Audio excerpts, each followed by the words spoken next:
Hi friends, welcome back to my channel, your online teacher. ഇനി നമുക്കപ്പോൾ English exam മാത്രമാണ് main subject ആയിട്ടുള്ളൂ അല്ലേ. അപ്പോൾ അതോട് കൂടിയിട്ട് നമ്മുടെ പരീക്ഷകളെല്ലാം വേണ്ടിയിട്ട് തീരാണ്. അപ്പോൾ ഇംഗ്ലീഷിന് നിങ്ങൾക്ക് വേണ്ട എല്ലാ വിധത്തിലുള്ള വീഡിയോസും നമ്മുടെ ചാനലിൽ അവൈലബിൾ ആയിരിക്കും.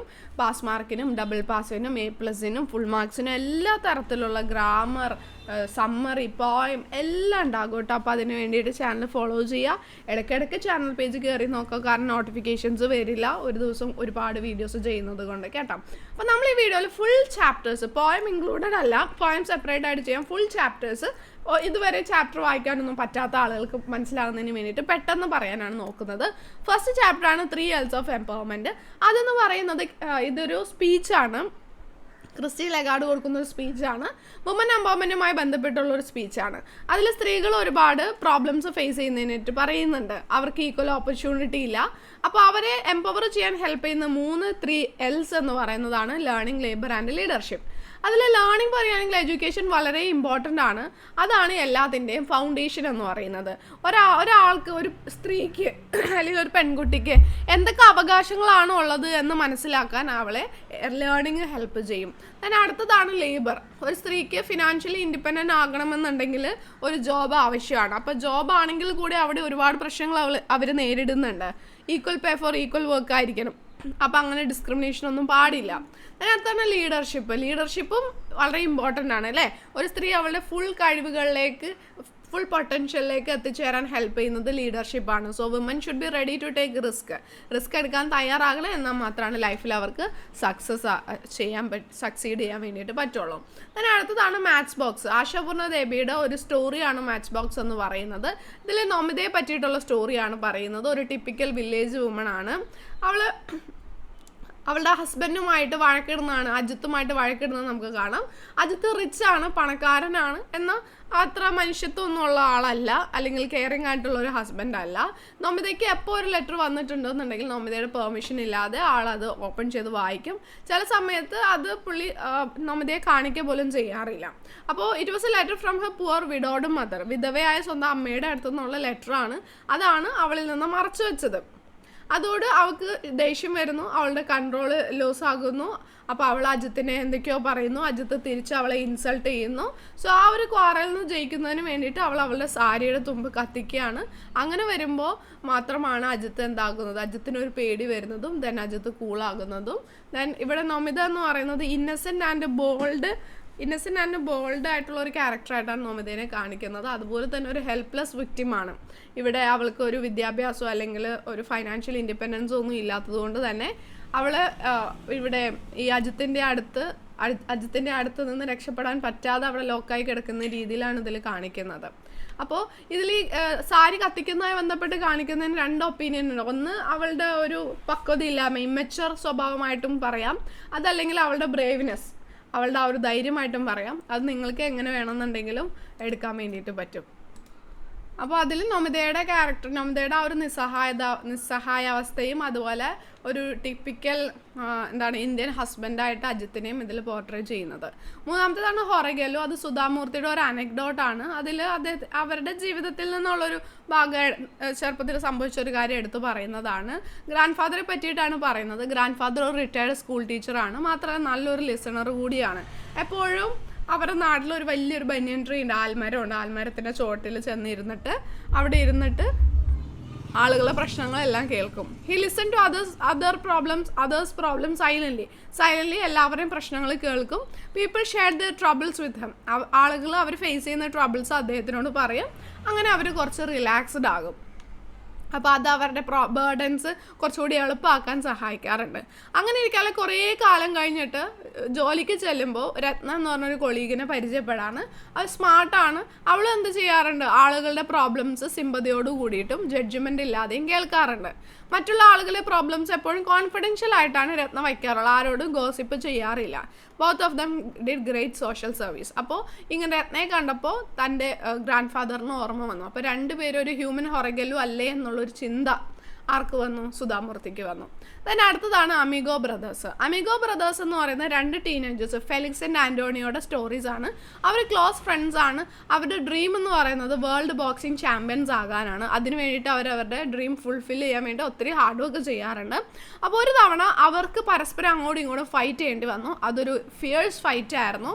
3 റൗണ്ട് ഉണ്ടായിരുന്നു. 3ഉം ഡെഡ്ലി റൗണ്ട്സ് ആയിരുന്നു. 3 റൗണ്ടിലും ആരെ വിജയിച്ചെന്ന് നമുക്ക് പറയാൻ പറ്റാത്ത ഒരവസ്ഥയായിരുന്നു. അവസാനം ആ ഒരു അനൗൺസ്മെൻറ്റിൻ്റെ സമയത്ത് റെഫറി ഇവരെ നോക്കുന്ന സമയത്ത് അവർ അനൗൺസ്മെൻറ്റ് വെയിറ്റ് ചെയ്ത് നിന്നിരുന്നില്ല. 2 പേരും തോളോട് തോൾ ചേർന്ന് കൈയിട്ട് അവർ അവിടെ നിന്ന് ലെഫ്റ്റ് ആയിരുന്നു. ബിക്കോസ് അവരെ സംബന്ധിച്ച് അവരങ്ങോട്ടും ഇങ്ങോട്ടും ചാമ്പ്യൻസ് ആണ്. Then hour of truth Percival വൈൽഡിൻ്റെ ഒരു 1 ആക്ട് പ്ലേ ആണ്. ഇതിലെ മെയിൻ ക്യാരക്ടർ എന്ന് പറഞ്ഞാൽ റോബർട്ട് ബാൽവിൻ ആണ്. മറ്റുള്ള ക്യാരക്ടേഴ്സ് മാർത്ത, ജോൺ, എവി, ഗ്രഷാം ഒക്കെയാണ് വരുന്നത്. റോബർട്ട് എന്ന് പറയുന്നത് ഒരു ഗുഡ് ക്യാരക്ടറിന് ഉടമയാണ്. ഓണസ്റ്റ് ആൻഡ് ബോൾഡ് ആണ്.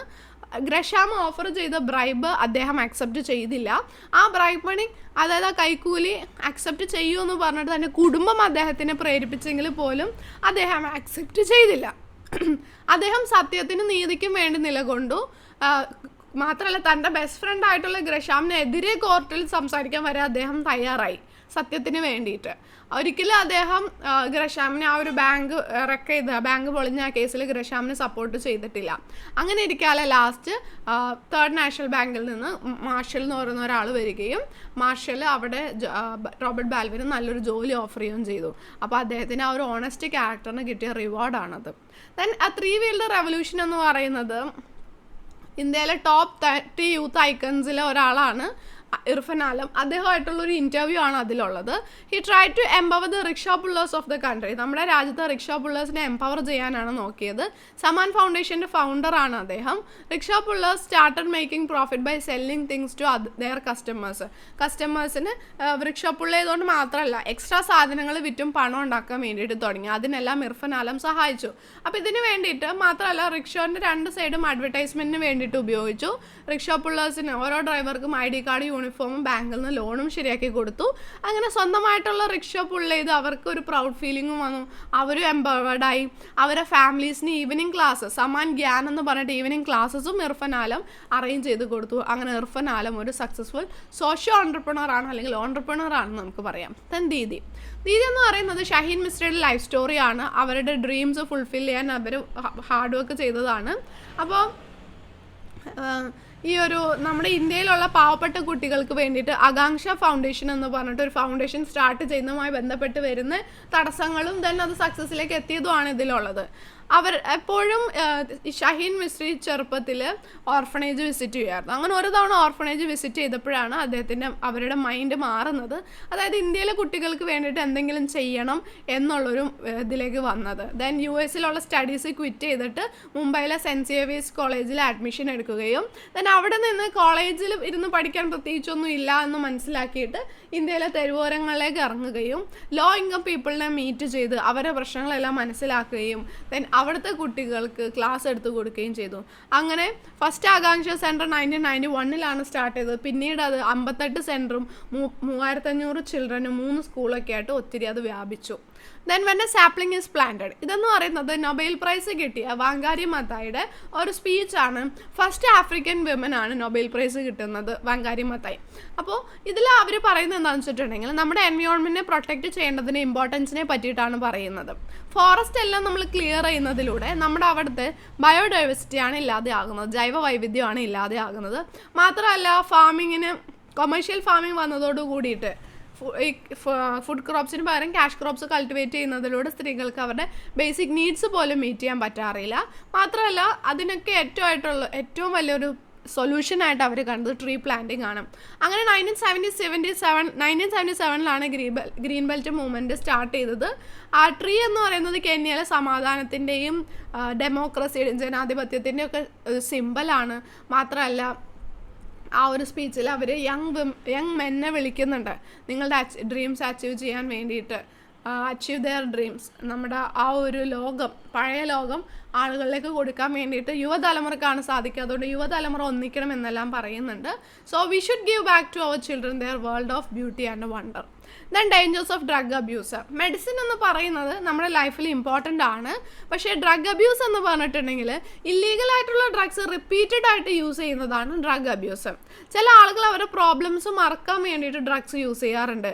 മെഡിസിനും സെൻഷ്യൽ ഡ്രഗ് എന്ന് പറഞ്ഞാൽ രണ്ടാണ്. സെൻഷ്യൽ ഡ്രഗ്സ് യൂസ് ചെയ്യുമ്പോൾ അതിലൂടെ ഒരു സെൻസ് ഓഫ് പ്ലഷർ, ഒരു പ്ലഷർ ഫീലിംഗ് ആണ് അവിടെ കിട്ടുന്നത്. പക്ഷേ ആ ഫീലിംഗ് കിട്ടുന്നുണ്ടെങ്കിൽ പോലും അത് നമ്മുടെ ബ്രെയിനിനെ ബാഡ്ലി അഫക്റ്റ് ചെയ്യുകയാണ് ചെയ്യുന്നത്.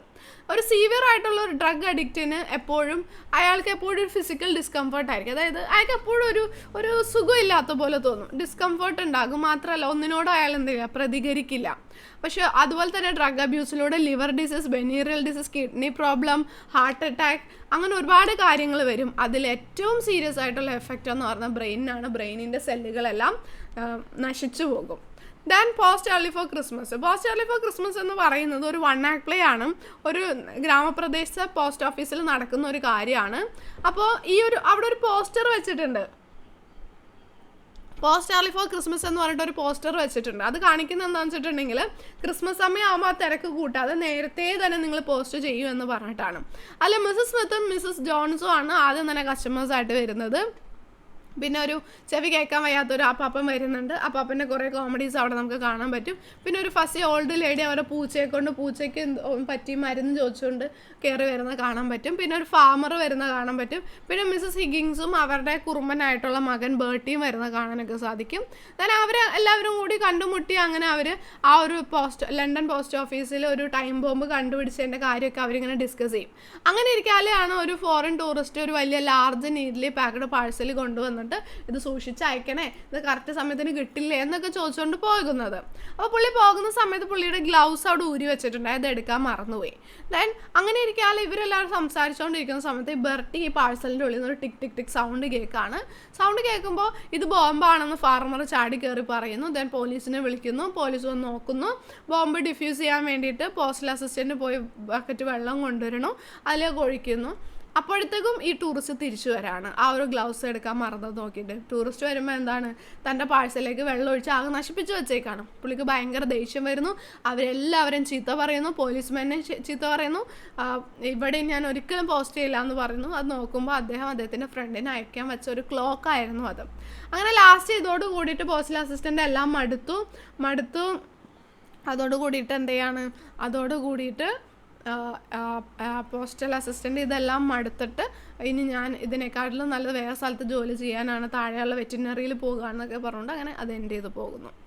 ദെൻ ക്രൈം ആൻഡ് പണിഷ്മെൻറ്റ് എന്ന് പറയുന്നത് ഈ ന്യൂക്ലിയർ ഫാമിലീസ്, ചെറിയ കുടുംബങ്ങളിൽ ഒരു കുട്ടിയോ രണ്ട് കുട്ടികളെ ഉണ്ടാകുള്ളൂ. അപ്പോൾ അവരെന്ത് ചെയ്യും, ഒരു കുട്ടിയൊക്കെ ഉള്ളവരെ കുട്ടികളെ ഭയങ്കര ലാളിച്ച് വഷളാക്കില്ലേ, അതാണ് ഓവർ പാരൻറ്റിങ്ങിന് ഒരു സറ്റയറാണ്, ആക്ഷേപഹാസ്യമാണ് ഇതിലുള്ളത്. അപ്പോൾ അതിലൂടെ ഈ കുട്ടി എന്ത് ചെയ്യാണ്, ഒരു ബ്ലാക്ക് മെയിലിംഗ് ആറ്റിറ്റ്യൂഡിലേക്ക് എത്താണ്. അപ്പോൾ ഇവിടെ ഇതിൻ്റെ ബാക്ക്ഗ്രൗണ്ട് എന്ന് പറയുന്നത് ഒരൊറ്റ കുട്ടിയേ ഉള്ളൂ. ആ കുട്ടിക്ക് വേണ്ടി ഒരു നഴ്സറി തന്നെ പണിത് വെച്ചേക്കാണ്. അപ്പോൾ കുട്ടിയെ കുറച്ച് മാത്സ് പഠിപ്പിക്കാൻ വേണ്ടി ഒരു ടീച്ചറിനെ പേഴ്സണൽ ട്യൂഷൻ ഏൽപ്പിക്കുകയാണ്. കുട്ടിക്ക് പഠിക്കാനൊന്നും താല്പര്യമില്ല. പിന്നെയും ക്വസ്റ്റ്യൻ ചോദിക്കുമ്പോൾ റോങ് ആൻസേഴ്സ് തരുമ്പോൾ ലാസ്റ്റ് ടീച്ചർ ദേഷ്യം വന്നിട്ട് കുട്ടിയെ അടിക്കുന്നുണ്ട്. കുട്ടിയെ അടിച്ചത് കുട്ടിയെ ബ്ലാക്ക് മെയിൽ ചെയ്യാൻ തുടങ്ങുകയാണ്, പാരൻസിനോട് പറയുമെന്ന് പറഞ്ഞിട്ട്. കാരണം പാരൻസ് അത്രയും പുന്നാരിച്ച് വളർത്തുന്ന ഒരു കുട്ടിയാണ്. അങ്ങനെ വരുമ്പോൾ കുട്ടി പറയാതിരിക്കാൻ വേണ്ടിയിട്ട് കുട്ടി പറയുന്ന കാര്യങ്ങളെല്ലാം ടീച്ചർ ഫോഴ്സ്ഫുള്ളി അത് ചെയ്യേണ്ടി വരാണ്. സ്റ്റേഷൻ മാസ്റ്ററായിട്ട് നിൽക്കുന്നു, കഥ പറയുന്നു, കുട്ടിയുടെ താളത്തിനൊത്ത് തുള്ളേണ്ടി വരാണ് ചെയ്യുന്നത്. അപ്പോൾ ഈ കുട്ടി എന്ന് പറയുന്നത് ന്യൂ ജനറേഷൻ ചൈൽഡിനെയാണ് റെപ്രസെൻ്റ് ചെയ്യുന്നത്. ഇവിടെ സ്ലാപ്പ് ഒരു ക്രൈം ആയിരുന്നു, പക്ഷേ ആ ക്രൈമിന് പകരം ടീച്ചർ വലിയൊരു പണിഷ്മെൻ്റ് ആണ് ടീച്ചർക്ക് കിട്ടിയത്. അതാണ് ക്രൈം ആൻഡ് പണിഷ്മെൻ്റ് എന്ന് കാണിക്കുന്നത്. ഓക്കെ, അപ്പോൾ ഇതാണ് ഫുൾ ചാപ്റ്റേഴ്സ്. പോയം ഇൻക്ലൂഡഡ് അല്ല, പോയം നെക്സ്റ്റ് വീഡിയോയിൽ ചെയ്യാം കേട്ടോ. Okay, thank you.